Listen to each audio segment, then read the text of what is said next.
ಎಲ್ಲರಿಗೂ ನಮಸ್ಕಾರ.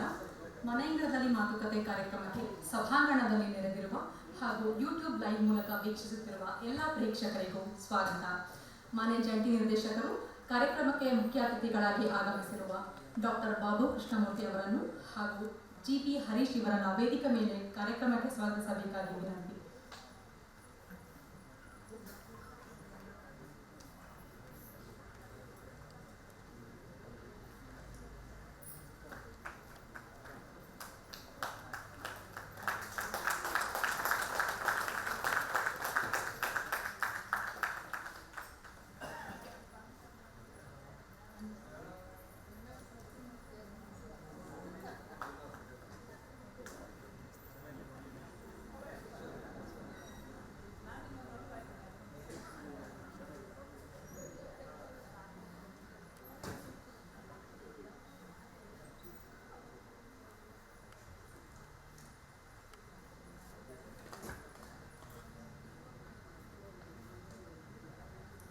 ನಮ್ಮ ನಾಡಿನ ವಿವಿಧ ಕ್ಷೇತ್ರಗಳಲ್ಲಿ ಅನನ್ಯ ಸಾಧನೆ ಮಾಡಿರುವ ಹಿರಿಯರನ್ನು ತಿಂಗಳ ಅತಿಥಿಯಾಗಿ ಕನ್ನಡ ಭವನಕ್ಕೆ ಆಹ್ವಾನಿಸಿ ಮಾತುಕತೆ, ಸಂವಾದ, ಮುಕ್ತ ಸಮಾಲೋಚನೆ ಮಾಡುವ ಉದ್ದೇಶದ ಮನೆಯಂಗಳದಲ್ಲಿ ಮಾತುಕತೆ ಹಿರಿಯರ ಅನುಭವವನ್ನು ಈಗಿನ ತಲೆಮಾರಿಗೆ ಪರಿಚಯಿಸಿ ದಾಖಲಿಸುವ ಒಂದು ವಿಶಿಷ್ಟ ಪ್ರಯತ್ನವಾಗಿದೆ.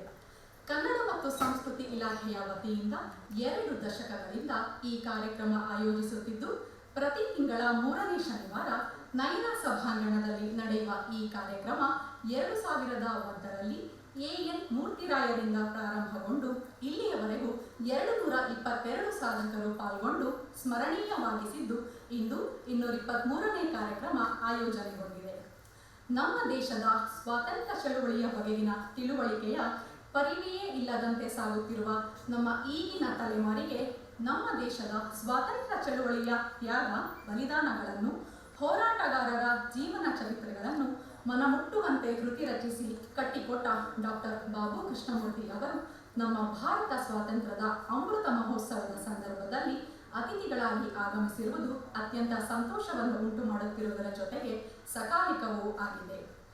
ಡಾಕ್ಟರ್ ಬಾಬು ಕೃಷ್ಣಮೂರ್ತಿ ಅವರು ವೆಂಕಟೇಶ ಶಾಸ್ತ್ರಿ ಮತ್ತು ಸೀತಮ್ಮ ದಂಪತಿಗಳ ಸುಪುತ್ರರಾಗಿ ಬೆಂಗಳೂರಿನಲ್ಲಿ ಜನಿಸಿದರು. ಸಾಹಿತ್ಯ ಮತ್ತು ಪತ್ರಿಕೋದ್ಯಮದಲ್ಲಿ ಅತೀವ ಆಸಕ್ತಿ ಹೊಂದಿದ್ದ ಇವರು 2 ಕ್ಷೇತ್ರಗಳಲ್ಲಿ ಚಿರಪರಿಚಿತರು. ಭಾರತದ ಸ್ವಾತಂತ್ರ್ಯಕ್ಕೆ ಈಗ 75ರ ಸಂಭ್ರಮವಾದರೆ, ಸ್ವಾತಂತ್ರ್ಯದ ಚಳುವಳಿಯ ಚಿತ್ರಣವನ್ನು ಕನ್ನಡದಲ್ಲಿ ಕಟ್ಟಿಕೊಟ್ಟ ಇವರಿಗೆ ಈಗ 78ರ ಹರೆಯ 18ರ ಜೀವನೋತ್ಸಾಹ.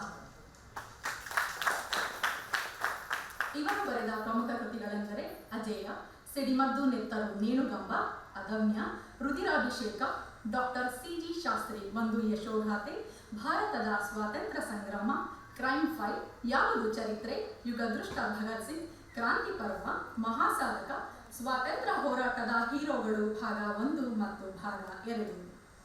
ಇವರ ಮಿಲ್ಟ್ರಿ ತಾತ ಕತೆ ಹೇಳ್ತಾರೆ ಕೃತಿಗೆ ರಾಜ್ಯ ಸರ್ಕಾರದ ಪ್ರಶಸ್ತಿ, ಅಜೇಯ ಮತ್ತು ಅದಮ್ಯ ಕೃತಿಗಳಿಗೆ ರಾಜ್ಯ ಸಾಹಿತ್ಯ ಅಕಾಡೆಮಿ ಪ್ರಶಸ್ತಿ, ವಿಶ್ವೇಶ್ವರಯ್ಯ ಎಂಜಿನಿಯರಿಂಗ್ ಪ್ರತಿಷ್ಠಾನ ಪ್ರಶಸ್ತಿ, ಪತ್ರಿಕೋದ್ಯಮದ ಸೇವೆಗಾಗಿ ಕರ್ನಾಟಕ ಜ್ಯೋತಿ ಪ್ರಶಸ್ತಿ, ಶಿವಮೊಗ್ಗದ ನಾವಿಕಾ ದಿನಪತ್ರಿಕೆಯ ರಜತ ಮಹೋತ್ಸವ ಪ್ರಶಸ್ತಿ, ರಂಗಭೂಮಿ ಕೊಡುಗೆಗಾಗಿ ಉದಯ ಕಲಾನಿಕೇತನದಿಂದ ಸನ್ಮಾನ, ಕರ್ನಾಟಕ ಸಾಹಿತ್ಯ ಅಕಾಡೆಮಿ ಗೌರವ ಪ್ರಶಸ್ತಿ, ಕರ್ನಾಟಕ ರಾಜ್ಯೋತ್ಸವ ಪ್ರಶಸ್ತಿ, ತುಮಕೂರು ವಿಶ್ವವಿದ್ಯಾನಿಲಯದ ಗೌರವ ಡಾಕ್ಟರೇಟ್ ಹಾಗೂ 2018ರಲ್ಲಿ ಉತ್ತರ ಪ್ರದೇಶ ಮುಖ್ಯಮಂತ್ರಿಗಳ ಸೌಹಾರ್ದ ಸನ್ಮಾನ್, ಹೀಗೆ ಅನೇಕ ಗೌರವ ಹಾಗೂ ಪ್ರಶಸ್ತಿಗಳಿಗೆ ಭಾಜನರಾಗಿರುವ ಇವರು ದೂರದರ್ಶನ, ಚಿತ್ರರಂಗದಲ್ಲೂ ದುಡಿದ ಅನುಭವ ಹೊಂದಿದ್ದಾರೆ.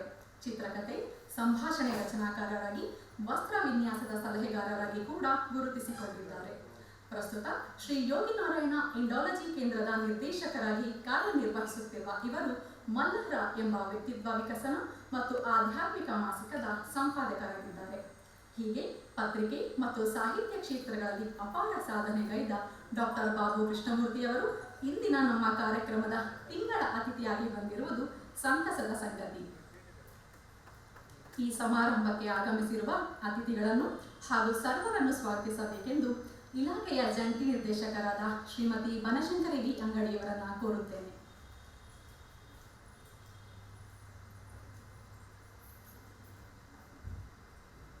ಎಲ್ಲರಿಗೂ ನಮಸ್ಕಾರ.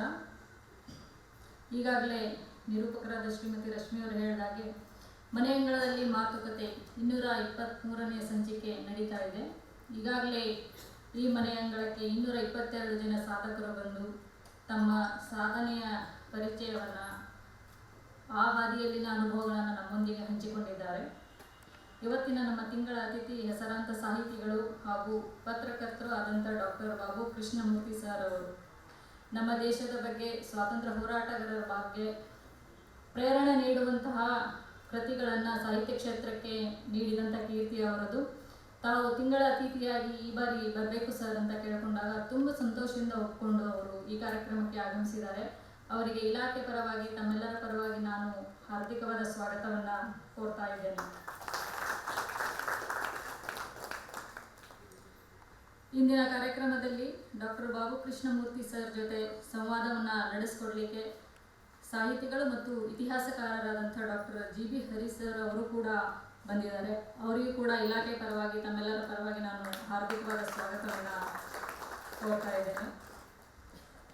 ಈ ಕಾರ್ಯಕ್ರಮದಲ್ಲಿ ಉಪಸ್ಥಿತರಿರುವಂಥ ಎಲ್ಲ ಗಣ್ಯಮಾನ್ಯರಿಗೂ, ಡಾಕ್ಟರ್ ಬಾಬು ಕೃಷ್ಣಮೂರ್ತಿ ಸರ್ ಅವರ ಅಭಿಮಾನಿ ಬಳಗದವರಿಗೂ, ತಮ್ಮೆಲ್ಲರಿಗೂ, ಸಮೂಹ ಮಾಧ್ಯಮದ ಪ್ರತಿನಿಧಿಗಳಿಗೂ ಹಾರ್ದಿಕವಾದ ಸ್ವಾಗತವನ್ನು ಕೋರ್ತಾ ನನ್ನ ಸ್ವಾಗತಕ್ಕೆ ವಿರಾಮ ನೀಡ್ತೀನಿ. ನಮಸ್ಕಾರ.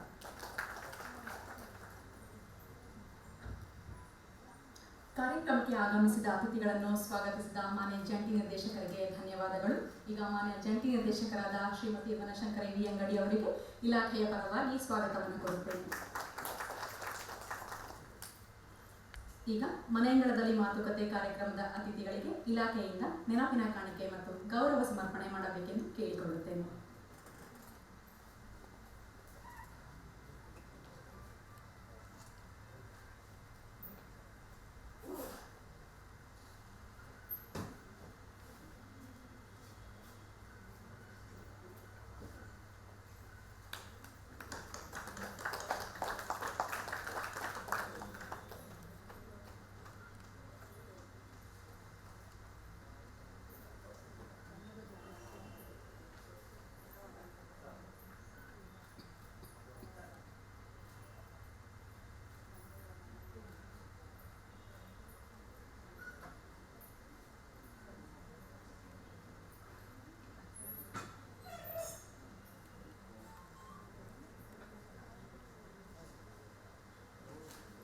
ಗೌರವ ಸಮರ್ಪಣೆ ಮಾಡಿದ ಮಾನ್ಯ ಜಂಟಿ ನಿರ್ದೇಶಕರಿಗೆ ಧನ್ಯವಾದಗಳು ಹಾಗೂ ಗೌರವ ಸಮರ್ಪಣೆ ಸ್ವೀಕರಿಸಿದ ಅತಿಥಿಗಳಿಗೆ ಧನ್ಯವಾದಗಳು. ಈಗ ಕಾರ್ಯಕ್ರಮದ ಮುಖ್ಯ ಘಟ್ಟ ಮನೆಯಂಗಳಕ್ಕೆ ಆಗಮಿಸಿರುವ ಅತಿಥಿಯೊಂದಿಗೆ ಸಂವಾದ ಕಾರ್ಯಕ್ರಮ. ಈ ಕಾರ್ಯಕ್ರಮವನ್ನು ನಡೆಸಿಕೊಡುವಂತೆ ಡಾಕ್ಟರ್ GB ಹರಿ, ಸಾಹಿತಿ ಮತ್ತು ಇತಿಹಾಸಕಾರರು, ಇವರಲ್ಲಿ ಮನವಿ ಮಾಡಿಕೊಡ್ತೀನಿ.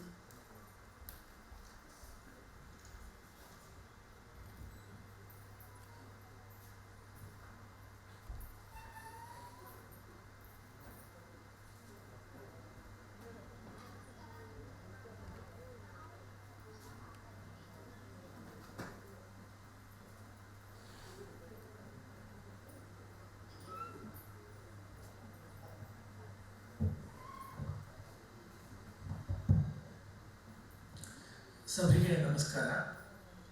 ಕನ್ನಡ ಮತ್ತು ಸಂಸ್ಕೃತಿ ಇಲಾಖೆಯ ಜಂಟಿ ನಿರ್ದೇಶಕರಾದಂಥ ಸಹೋದರಿ ಬನಶಂಕರಿ ಅಂಗಡಿಯವರೇ, ಕಾರ್ಯಕ್ರಮದ ಇಂದಿನ ಮನೆಯಂಗಳದ ಮಾತುಕತೆಯ ಕೇಂದ್ರ ಬಿಂದುವಾದಂತಹ ನಮ್ಮೆಲ್ಲರ ನೆಚ್ಚಿನ ಲೇಖಕ ಡಾಕ್ಟರ್ ಬಾಬು ಕೃಷ್ಣಮೂರ್ತಿಯವರೇ ಮತ್ತು ಎಲ್ಲ ಸಭಿಕರೇ, ಮೊದಲು ವೇದಿಕೆಗೆ ನಮಸ್ಕಾರ, ಸಭೆಗೆ ನಮಸ್ಕಾರ.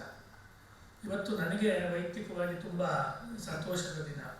ಯಾತಕ್ಕೆ ಅಂದರೆ ಹೂವಿನ ಜೊತೆಗೆ ನಾನು ಸ್ವರ್ಗ ಸೇರೋದೇನಿಲ್ಲ, ಇನ್ನೂ ತುಂಬ ವರ್ಷ ಇರ್ತಾರೆ. ಆ ರೀತಿ ಒಟ್ಟು ವೇದಿಕೆಯಲ್ಲಿ ಕಾಣಿಸ್ಕೊಳ್ಳೋದು ಒಂದು ಶ್ರೇಯಸ್ಕರ ಅಂತ ಭಾವಿಸಿ, ಅದಕ್ಕೆ ನಾನು ಇಲಾಖೆಯವರಿಗೆ ವೈಯಕ್ತಿಕವಾಗಿ ನನ್ನ ವಂದನೆಗಳನ್ನು ಸಲ್ಲಿಸಿ ನನ್ನ ಈ ಒಂದು ಸಂವಾದವನ್ನು ಶುರು ಮಾಡ್ತೀನಿ, ಸಭೆಯ ಅನುಮತಿಯನ್ನು ಕೋರಿ. ಪ್ರಾರಂಭದಲ್ಲಿ ನನಗೆ ಇಡೀ ಸಭೆಯ ಒಂದು ಮೂಡ್ ಮತ್ತು ಬಾಬು ಕೃಷ್ಣಮೂರ್ತಿಯವರ ಇಡೀ ಸಾಹಿತ್ಯದ ಒಂದು ರಕ್ತ ಸಂಚಾರ ಅಂತ ಹೇಳಬಹುದಾದ ಸ್ವಾತಂತ್ರ್ಯ ಪ್ರೀತಿ, ಸ್ವಾತಂತ್ರ್ಯಕ್ಕೋಸ್ಕರ ದುಡಿದವರು, ನುಡಿದವರು, ಮಡಿದವರು ಮತ್ತು ಈಗಲೂ ಕೆಲಸ ಮಾಡೋರ ಬಗ್ಗೆ ಇರುವಂತಹ ಪ್ರೀತಿಯೇ ಸಾಹಿತ್ಯ ರೂಪದಲ್ಲಿ ಬಂದಿದೆ. ಅದನ್ನು ನೆನಪಿಸ್ಕೊಂಡು ಪ್ರಾರಂಭದಲ್ಲಿ ನನಗೆ ಈ ಆಜಾದಿ ಕಾ ಅಮೃತ್ ಮಹೋತ್ಸವ ಅಂದರೆ ನಮ್ಮ ಸ್ವಾತಂತ್ರ್ಯದ 75ನೇ ವರ್ಷದ ಸಂದರ್ಭದಲ್ಲಿ ಕೈಯಾರ ಕಿಯಣ್ಣರಯ್ಯವರ ಒಂದು ಪದ್ಯವನ್ನು ಕೆಲವು ಸಾಲುಗಳನ್ನು ಸಭೆಯಲ್ಲಿ ಹೇಳಬೇಕು ಅಂತ ಅನ್ನಿಸ್ತಾ ಇದೆ. ಅಂದರೆ ಅವರೊಂದಿಗೆ ಸಂವಾದ ಶುರು ಮಾಡೋದಕ್ಕಿಂತ ಪೀಠಿಕಾ ರೂಪದಲ್ಲಿ. ಎನ್ನೆದೆಯ ಬಿಸಿ ರಕ್ತ ಕುದಿ ಕುದಿಸಿ ಮಸಿ ಮಾಡಿ ನಾಂಬರೆಯ ಬಲ್ಲೆನೆ ನಾನು ಕವಿಯು, ವಿಶ್ವ ಜನನೀಯ ಗರ್ಭ ಮಾತೃಭೂಮಿಯ ಬಸಿರು ನಾನ್ ತಪಿಸುತ್ತಿಹೆ ಹೇಳಲಾವ ಪರಿಯು, ದುರ್ಬಲರ ಮರ್ದಿಸುತ್ತ ಪಶುಬಲದಿ ವರ್ಧಿಸುತ್ತ ಆ ರಾಷ್ಟ್ರಗಳ ಸ್ವಾತಂತ್ರ್ಯ ಸೆಳೆಯುತ್ತ ಸುಲಿಗೆ ಸಂಸ್ಕೃತಿ ಎಂದು ತಿಳಿದಿರುವ ಪಾಪಿಗಳ ಮುರಿವ ಲೇಖನಿ ಬೇಕು ರಕ್ತವದಕ್ಕೆ ಬಸಿ.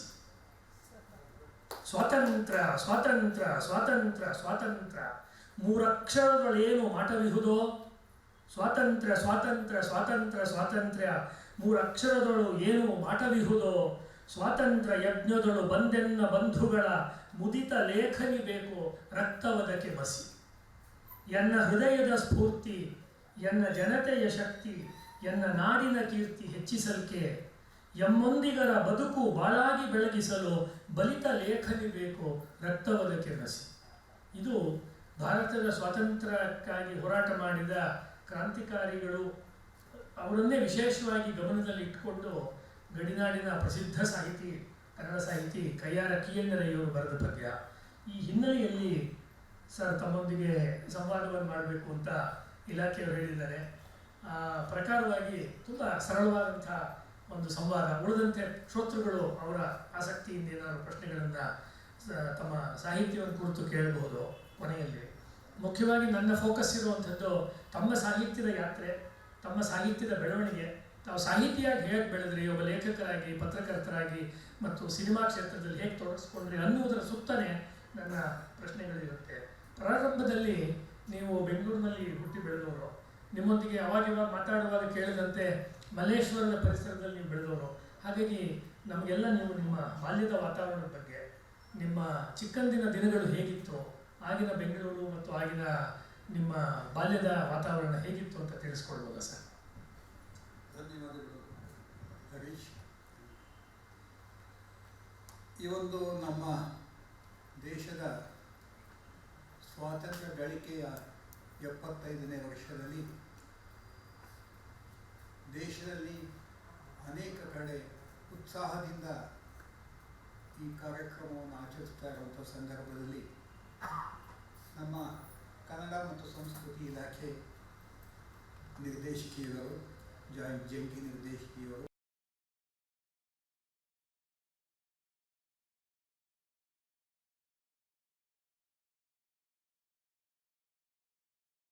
ಮತ್ತು ಇಲಾಖೆ ನನ್ನನ್ನು ಕರೆಸಿ ನಮ್ಮ ಜಿ ಬಿ ಹರೀಶ್ ಅವರಂಥ ಬಹುಶ್ರುತರು ಅನ್ನುವಂಥ ಪದ ಬಳಕೆ ಅವರಿಗೆ ಅತ್ಯಂತ ಸೂಕ್ತವಾಗಿದೆ. ಅವರ ಜೊತೆ ನಾನು ಮಾತನಾಡೋದಕ್ಕೆ ಒಂದು ಅವಕಾಶ ಮಾಡಿಕೊಟ್ಟಿದ್ದಕ್ಕೆ ನಾನು ಅತ್ಯಂತ ಆಭಾರಿಯಾಗಿದ್ದೀನಿ.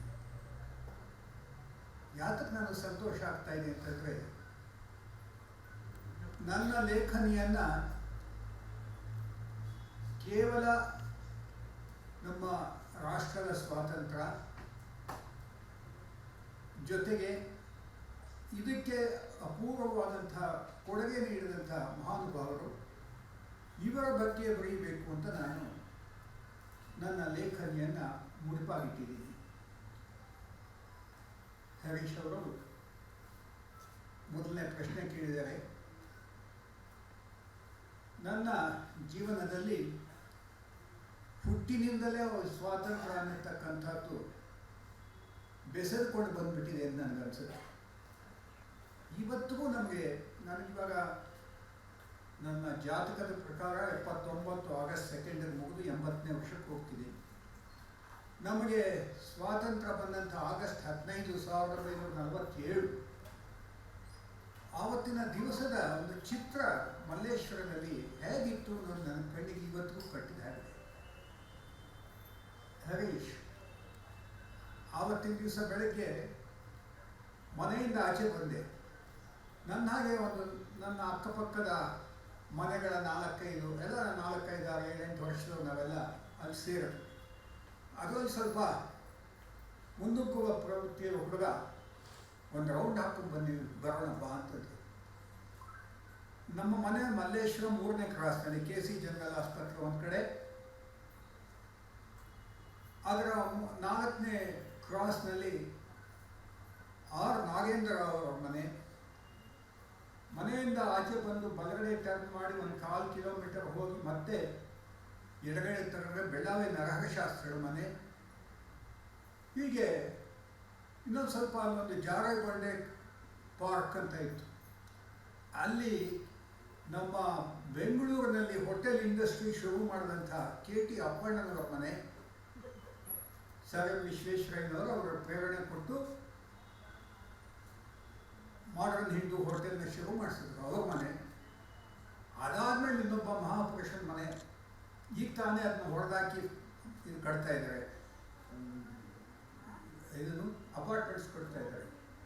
ಧರ್ಮರತ್ನಾಕರ ಗೋಪಾಲರಾವ್ ಅಂತ ದೊಡ್ಡ ಹೆಸರು, ನಮ್ಮ ಅಶ್ವತ್ಥನಾರಾಯಣ ಅವ್ರಿಗೆ ಚೆನ್ನಾಗಿ ಗೊತ್ತಿರುತ್ತೆ. ಆತ ಎಲ್ಲರಿಗೂ ಎಲ್ಲರ ಹತ್ರನೂ ಡೆಪಾಸಿಟ್ಸ್ ತೆಗೆದುಕೊಂಡು ಇಟ್ಕೊಂಡು ದಿವಸ ಇನ್ಸಾಲ್ವೆನ್ಸಿ ಘೋಷಣೆ ಮಾಡ್ಕೊಂಡ್ರು. ಪಾಪ ಬಡವರು ಬಗ್ಗರು ದುಡ್ಡಿಟ್ಟಿದ್ರು ಅವರೆಲ್ಲ ಕೂಡ ಕಳ್ಕೊಂಡು ಬಹಳ ಫಜೀತಿ ಪಟ್ಟರು ಆ ಧರ್ಮರತ್ನಾಕರ ಗೋಪಾಲರಾವ್ ಮನೆ. ಹೀಗೆ ನಾವು ಅವತ್ತಿನ ದಿವಸ ಹುಡುಗರ ಜೊತೆಯಲ್ಲಿ ನಮ್ಮ ಮನೆಯಿಂದ ಆಚೆ ಬಂದು ಬಲ್ಗಡೆ ಟರ್ನ್ ಮಾಡಿಕೊಂಡು ಮತ್ತೆ ಬಲ್ಗಡೆ ಟರ್ನ್ ಮಾಡ್ಕೊಂಡು ಹೋಗಿ ಕೊನೆ ರಾಜ ಮಿಲ್ ಹತ್ರ ತಂದಿದ್ವಿ.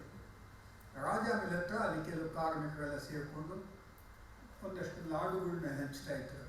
ಅದು ಆಗಸ್ಟ್ 15 ನಮಗೆ ಸ್ವಾತಂತ್ರ್ಯ ಬಂದಂಥ ದಿನದ ಬೆಳಗ್ಗೆ, ಅಂದರೆ ರಾತ್ರಿ 12 ಗಂಟೆಗೆ ಇದು ಅನೌನ್ಸ್ ಆಯಿತು. ನೆಹರು ಅವರು ಡೆಲ್ಲಿನಲ್ಲಿ ಕೆಂಪುಕೋಟೆ ಮೇಲೆ ಭಾಷಣ ಮಾಡಿದ್ರು. ಅದರ ಮಾರನೇ ದಿವಸ ಬೆಳಗ್ಗೆ ಅಲ್ಲಿಂದ ಮಲ್ಲೇಶ್ವರ ಸರ್ಕಲ್ಗೆ ಬಂದ್ವಿ. ಅಲ್ಲೊಂದು 5 ದೀಪಗಳ ದೀಪಸ್ತಂಭ ಒಂದು ವರ್ತುಲ, ಅದು ಮಲ್ಲೇಶ್ವರದ ಒಂದು ಕೇಂದ್ರ. ಸ್ವಾತಂತ್ರ್ಯ ಹೋರಾಟದ ಮುಖ್ಯವಾದಂಥ ಘಟನೆಗಳೆಲ್ಲ ನಡೆದಂಥ ಕೇಂದ್ರದಲ್ಲೇ ಅಲ್ಲಿ ಒಂದು ಸ್ವೀಟ್ ಮಿಡ್ ಸ್ಟಾಲ್ ಇತ್ತು. ಯಾರೋ ನಾರ್ತ್ ಇಂಡಿಯನ್ ಇಟ್ಟಿದ್ದ. ಅವನು ಆವತ್ತಿನ ದಿವಸ ಬೆಳಗ್ಗಿನ ಉತ್ಸಾಹಕ್ಕೆ ಬೂಂದಿ ತೆಗೆದುಕೊಂಡು ಹಂಚ್ತಾ ಇದ್ದ. ಇದು ನಾನು ನಮ್ಮ ಸ್ವಾತಂತ್ರ್ಯೋತ್ಸವದ ದಿವಸ, ಸ್ವಾತಂತ್ರ್ಯ ಪಡೆದ ದಿವಸ ತಿಂದಂಥ ಸ್ವೀಟ್ ಅದು. ಬೂಂದಿ ತಿಂದ್ಕೊಂಡು ಹೀಗೆ ವಾಪಸ್ ಬಂದ್ವಿ. ಇಂಥ ಮಲ್ಲೇಶ್ವರದಲ್ಲಿ ಬಹಳ ಒಳ್ಳೆ ಮುತ್ಸದ್ದಿಗಳಿತ್ತು. ಸಿದ್ದವನಹಳ್ಳಿ ಕೃಷ್ಣ ಶರ್ಮರು ಕಾಂಗ್ರೆಸ್ನ ಸರ್ವೋದಯದ ಬಹಳ ದೊಡ್ಡ ನಾಯಕರು. ಅವರ ಮುಂದಾಳತ್ವ ಇರ್ತಾ ಇತ್ತು. ಗಾಂಧಿ ಸಾಹಿತ್ಯ ಸಂಘ ಶುರುವಾಗಿತ್ತು. ಗಾಂಧಿ ಸಾಹಿತ್ಯ ಸಂಘಕ್ಕೂ ನನಗೂ ಚಿಕ್ಕಂದಿನಿಂದಾನೇ ಸಂಪರ್ಕ ಇತ್ತು. ಅಲ್ಲಿ ಹೋಗಿ ಪುಸ್ತಕಗಳು ತೊಗೊಂಡ್ಬರ್ತಾ ಇದ್ದೆ, ಅಲ್ಲೇ ಕೂತ್ಕೊಂಡು ಓದ್ತಾ ಇದ್ದೆ. ಅಲ್ಲಿ GP ರಾಜರತ್ನಮ್ಮ, ಗುಡಿಬಂಡೆ ರಾಮಾಚಾರ್ಯರು ಅಥವಾ ನೀಲಥಳ್ಳಿ ಕಸ್ತೂರಿ, ಸಿದ್ದವನಹಳ್ಳಿ ಕೃಷ್ಣ ಶರ್ಮ, ರಾಮರಾಜ್ಯ ಇವರೆಲ್ಲ ಪ್ರೋಗ್ರಾಮ್ಸ್ ಅಟೆಂಡ್ ಮಾಡ್ತಾರೆ. MB ಚಕ್ರವರ್ತಿ, ಕುಮಾರವ್ಯಾಸರು. ಹೀಗಾಗಿ ಹರೀಶ್, ನನ್ನ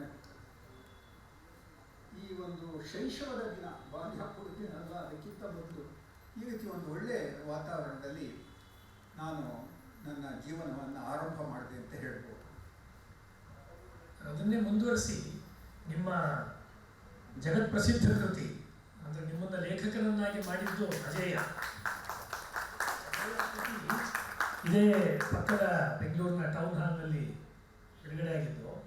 ಆ ಅಜೇಯ ಕೃತಿಯ ಮುನ್ನುಡಿನಲ್ಲಿ ಅಜೇಯ ಯಾತ್ರೆ ಅಂತ ಬರೀತೀರಾ. ಅನೇಕ ಇರೋರು ಓದಿರ್ತಾರೆ ಸಭೆಯಲ್ಲಿ, ಖಂಡಿತವಾಗಿ. ಅದರಲ್ಲಿ ಒಂದು ಮಾತು ಹೇಳ್ತೀರಾ. ನಾನು ಮಾಧ್ಯಮಿಕ ಶಾಲೆಯ 7ನೇ ತರಗತಿಯಲ್ಲಿದ್ದಾಗ ನಮ್ಮ ಅಣ್ಣ ಒಂದು ಪುಸ್ತಕವನ್ನು ಕೊಂಡು ತಂದರು. ಅದು ಧನಂಜಯ ಕೀರ್ ಬರೆದ Savarkar and his times English ಪುಸ್ತಕ. ಅದರ ಬಗ್ಗೆ ನಮ್ಮ ಅಣ್ಣನವರ ಸಮವಯಸ್ಕರಲ್ಲಿ ಸಾಕಷ್ಟು ಚರ್ಚೆ ವಿಮರ್ಶೆ ನಡೆಯುತ್ತಿದ್ದನ್ನು ಮೌನವಾಗಿ ಕೇಳುತ್ತಿದ್ದೆ ಅಂತ ಮುಂದುವರಿಯುತ್ತೆ. ನಮಗೆ ಇರುವ ಕುತೂಹಲ, ನಿಮ್ಮನ್ನು ಲೇಖಕರನ್ನಾಗಿ ರೂಪಿಸುವುದರಲ್ಲಿ ನಿಮ್ಮ ಕುಟುಂಬದವರ ಪಾತ್ರ, ವಿಶೇಷವಾಗಿ ನಿಮ್ಮ ತಾಯಿಯವರು ಮತ್ತು ನಿಮ್ಮ ಬೇರೆ ಕಡೆ ಹೇಳ್ತೀರಾ ನಿಮ್ಮ ತಾಯಿಯವರು ಅನೇಕ ಪುಸ್ತಕಗಳನ್ನು ಓದ್ತಾ ಇದ್ರು ಅಂತ.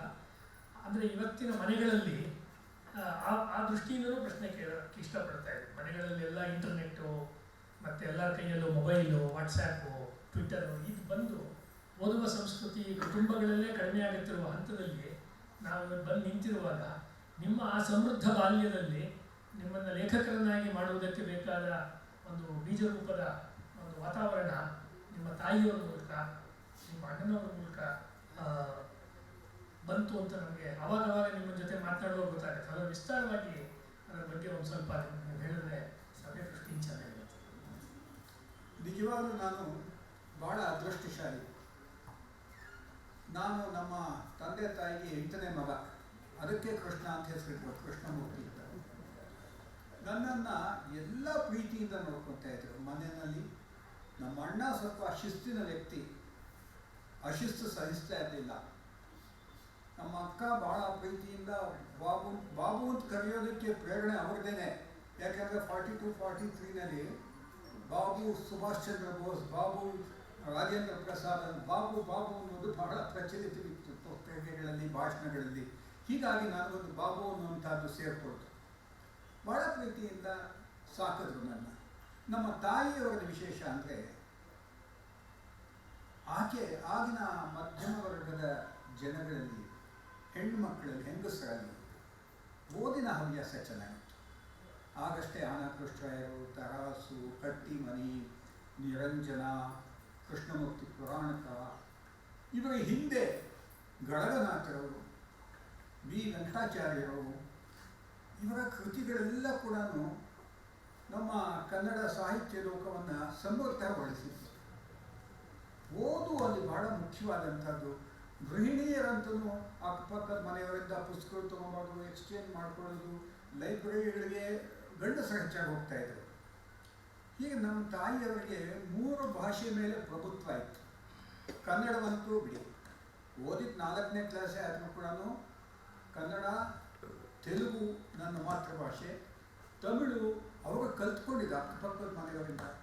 ಮತ್ತು ಅದು ಹೇಗೆ ಒಂದು ಭಾಷೆ ಕಲಿತ ಮೇಲೆ ಅದನ್ನು ನಾವು ರೂಢಿಸ್ಕೊತೀವೋ ಅದರ ಮೇಲೆ, ಭಾಷೆಯ ಮೇಲೆ ನಮಗೆ ಪ್ರಭುತ್ವ ಸಿಗುತ್ತೆ. ಹಾಗೆ ನಮ್ಮ ತಾಯಿಯವರ ತೆಲುಗು ಕಾದಂಬರಿಗಳು, ಕನ್ನಡ ಕಾದಂಬರಿಗಳು, ತಮಿಳು ಕಾದಂಬರಿಗಳು ಓದಿ ಒಂದು ಸಾಹಿತ್ಯ ಪ್ರೇಮವನ್ನು ಬೆಳೆಸ್ಕೊಂಡಿದ್ರು, ಆಸಕ್ತಿ ಹುಟ್ಟಿಸ್ಕೊಂಡಿದ್ರು ಮತ್ತು ಕಥೆಯನ್ನು ಬಹಳ ಚೆನ್ನಾಗಿ ಹೇಳ್ತಾ ಇದ್ರು. ಹೀಗಾಗಿ ನನ್ನ ಬಾಲ್ಯದಲ್ಲಿ ಆನಂದ ಮಠ, ಈಶ್ವರಿ ಸೂತ್ರ ಅಥವಾ ಛತ್ರಪತಿ, ಕಮಲಕುಮಾರಿ, ದೇವಿ ಚೌಧರಾಣಿ, ವಿಷಕನ್ಯೆ, ನವಾಬನಂದಿನಿ, ದುರ್ಗೇಶನಂದಿನಿ, ಈ ರೀತಿ ಬಹಳ ಕಾದಂಬರಿಗಳ ಪರಿಚಯ ನಮ್ಮ ತಾಯಿಯಿಂದ ನನಗಾಯಿತು. ಮೊನ್ನೆ ನನ್ನ ಮಹಾಸಾಧಕ ಬಿಡುಗಡೆ ಆದಾಗ ಅವಲೋಕನ ಕಾರ್ಯಕ್ರಮದಲ್ಲಿ ಮಲ್ಲೇಪುರಂ ವೆಂಕಟೇಶ್ ಅವರು ಒಂದು ಮಾತು ಹೇಳಿದರು. ಆಗ ನನಗೆ ಒಂಥರ ಲಘುವಾಗಿ ರೋಮಾಂಚನ ಆಯಿತು. ಅವರು ಹೇಳಿದರು, ಬಾಬು ಕೃಷ್ಣಮೂರ್ತಿ ಬರವಣಿಗೆ ಗಳಗನಾಥರ ಪರಂಪರೆಗೆ ಸೇರಿದ್ದು ಅಂತ. ಗಳಗನಾಥರು ಯಾವ ರೀತಿಯಲ್ಲಿ ಮಾಧವ ಕರ್ಣ ವಿಲಾಸ ಬರೆದು ಕನ್ನಡಿಗರ ಕರ್ಮಕಥೆ ಅಂತಾನೆ ಅದಕ್ಕೆ ಇನ್ನೊಂದು ಹೆಸರು. ಕನ್ನಡಿಗರಲ್ಲಿ ಒಂದು ಸ್ವಾಭಿಮಾನವನ್ನು ಮಾಧವ ಕರ್ಣ ವಿಲಾಸದಲ್ಲಿ ವಿಜಯನಗರದ ಇತಿಹಾಸ, ವಿದ್ಯಾರಣ್ಯರ ಕಥೆ ಪ್ರೇರಣೆಯನ್ನು ಕೊಟ್ಟರು. ಅಂಥ ಗಳಗನಾಥರಿಗೆ ಆ ಒಂದು ಪರಂಪರೆಯಲ್ಲಿ ನಾನು ಬಂದಿದ್ದೀನಿ ಅಂತ ಗುರುತಿಸಿದ್ರಲ್ಲ, ಅದರಿಂದ ರೋಮಾಂಚನ ಆಯಿತು. ಜೊತೆಗೆ ನಾನು ಆ ಗಳಗನಾಥರ ಗ್ರಂಥಗಳನ್ನು ಕೇಳಿ ನಮ್ಮ ತಾಯಿಯಿಂದ ಓದಿದ್ದಕ್ಕಿಂತ ಕೇಳಿದ್ದು ಹೆಚ್ಚಾಗಿ ವಹಿಸಿದ್ದೇನೆ.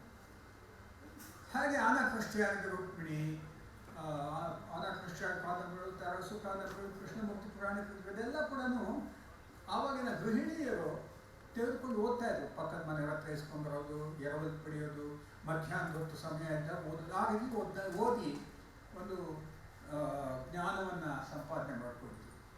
ನಮ್ಮ ಅಣ್ಣನವರು ಒಂದು ಕ್ಷಾತ್ರ ಸಾಹಿತ್ಯವನ್ನು ಓದ್ತಾ ಇದ್ರು.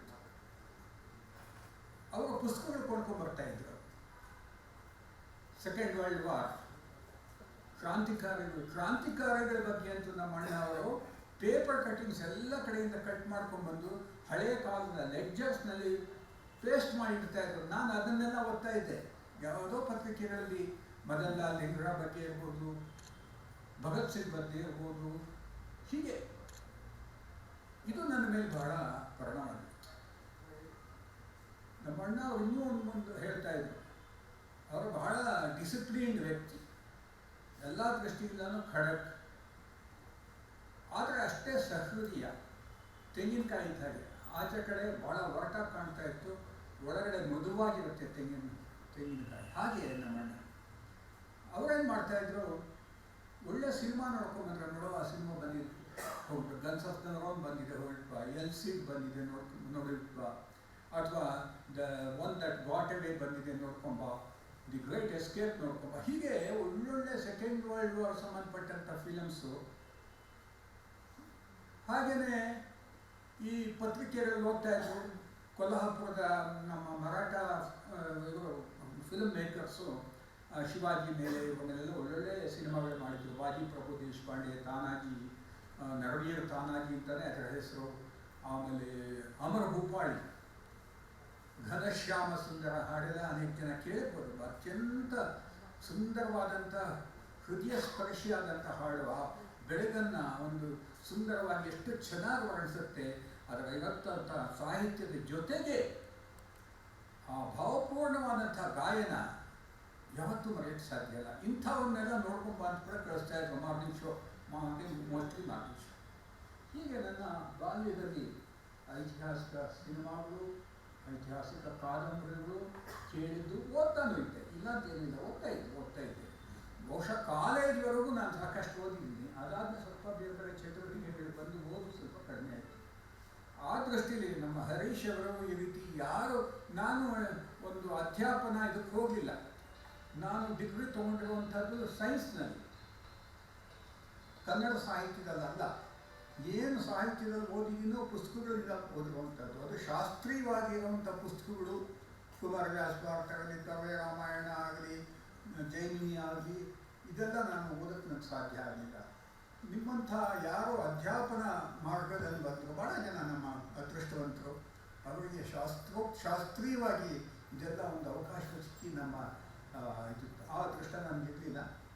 ಆದರೆ ಹೀಗೆ ಓದ್ಬಿಟ್ಟು ಒಂದು ಸೀಮಿತವಾದಂಥ ಜ್ಞಾನವನ್ನು ಪಡೆಯೋಕ್ಕೆ ಸಾಧ್ಯ ಆಯಿತು. ಈ ಒಂದು ಬಾಲ್ಯದ ನನ್ನ ವಾತಾವರಣ ನನಗೆ ಒಂದು ಕ್ಷಾತ್ರ ತೇಜ, ಶಿವಾಜಿ ಚಿತ್ರಣ ತಗೊಂಡ್ರೆ, ಆಗ ರಘುನಾಥನ ಸಾಹಸ ಅಂತ ಒಂದು ಪುಸ್ತಕ, ಉದಯಸಿಂಹನ ಬಾಲ್ಯ ಅಂತ ಒಂದು ಸಿಕ್ತ, ಸಣ್ಣ ಪುಟ್ಟ ಪುಸ್ತಕಗಳು ಕೂಡ ಭಾಳ ಇತ್ತು. ಅದೆಲ್ಲ ಓದಿದಾಗ ಈ ನಮ್ಮ ಕ್ಷಾತ್ರ ತೇಜ ಇದರ ಕಡೆ ನನ್ನ ಗಮನ ಹೋಯಿತು. ಅದು ಬಾಲ್ಯದ ನನಗೆ ಸಿಕ್ಕಂಥ ಒಂದು ಸಂಸ್ಕಾರದ ಕೊಡುಗೆ ಅಂತ ಹೇಳ್ಬೋದು. ಇಲ್ಲ ಸರ್, ಸಭೆಗೆ ಮಾಹಿತಿ ಇನ್ನೊಂದು ವಿಷಯ, ನಮ್ಮ ತಂದೆಯವರ ಬಗ್ಗೆಯನ್ನು ಹೇಳಬೇಕು. ಅವರು ವೇದಾಂತವನ್ನು ಸಾಕಷ್ಟು ಅಧ್ಯಯನ ಮಾಡಿದರು. ಈಗಲೂ ಅವರ ಪುಸ್ತಕಗಳು ಒಂದು 20-25 ಪುಸ್ತಕಗಳು ನನ್ನ ಲೈಬ್ರರಿನಲ್ಲಿದೆ. ಅವರು ಅಧ್ಯಾತ್ಮ ರಾಮಾಯಣ, ಉಪನಿಷತ್ತು, ಇಲ್ಲಿ ಶಿವಗಂಗಾದಲ್ಲಿ ಸ್ವಾಮೀಜಿಯವರು ಅಭಿನವ ಶ್ರೀ ಸಚ್ಚಿದಾನಂದ ಅಭಿನವ ಸುಬ್ರಹ್ಮಣ್ಯ ಭಾರತಿ ಮಹಾಸ್ವಾಮಿಗಳು ಅಂತ ಕಾನ್ಕಾನಹಳ್ಳಿನಲ್ಲಿ ಹೈಸ್ಕೂಲ್ ಮೇಸ್ಟ್ರಾಗಿದ್ದರು, ಸಂಸ್ಕೃತದ ಮೇಸ್ಟ್ರಾಗಿದ್ದರು. ಅವರ ಹತ್ರ ನಮ್ಮ ತಂದೆಯವರು ವೇದಾಂತ ಇದರ ಅಭ್ಯಾಸ ಮಾಡೋದು ಅನೇಕ ವರ್ಷಗಳ ಕಾಲ. ಅವರು ವೇದಾಂತದಲ್ಲಿ ಉಪನಿಷತ್ತು ಇತ್ಯಾದಿ ಅಧ್ಯಯನದಲ್ಲಿ ಹೆಚ್ಚಿನ ಸಮಯವನ್ನು ಕಳೀತಾ ಇದ್ದರು.